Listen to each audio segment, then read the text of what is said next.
Crime reporters TV news में आपका स्वागत है। मैं हूं अरुण गोयल। आइए नजर डालते हैं आज की खास खबर पर।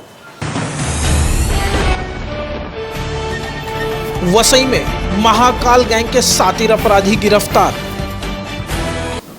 वाली पोलीस स्टेशनच्या दाखल असलेल्या 302च्या गुन्ह्यामधील पाहिजे आरोपी हे चिंचोटी नाला वसई पूर्व येथे येणार आहेत अशी इन्फॉर्मेशन PSI विचारे यांना मिळालेली होती।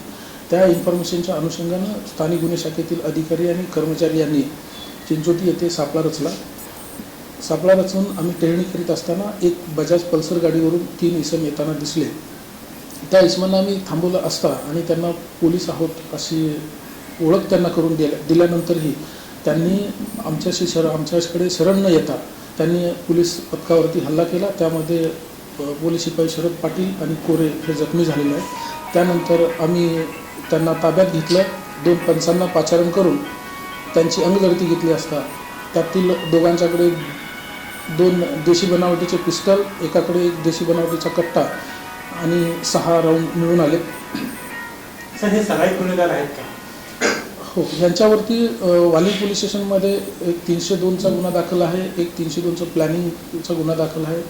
तुळींज पोलीस स्टेशन येथे एक 420चा गुन्हा दाखल आहे।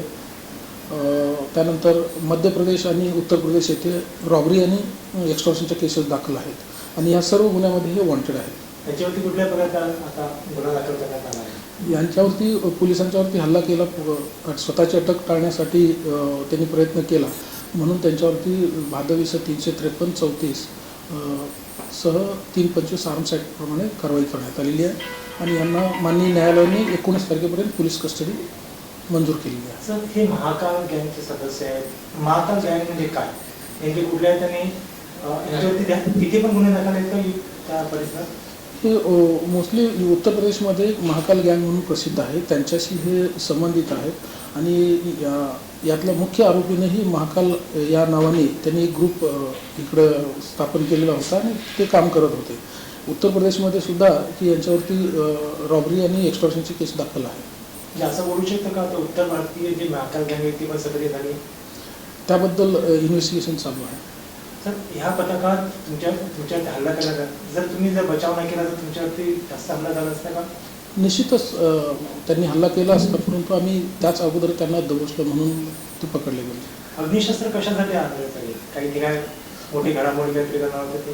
यापूर्वी तर फायरिंगची केस त्याच्यावरती आहे, पण त्या दृष्टीने आता हे वेपन्स कशासाठी आणले होते त्याबद्दल इन्व्हेस्टिगेशन चालू आहे। ह्यामुळेच पूर्ण जिल्ह्यात अलर्ट घोषित करण्यात येत आहे का? नाही, अलर्ट घोषित असं नाही आहे, पण आता इन्व्हेस्टिगेशनमध्ये काय माहिती निष्पन्न होते त्यावरती बऱ्याच गोष्टी अवलंबून आहेत।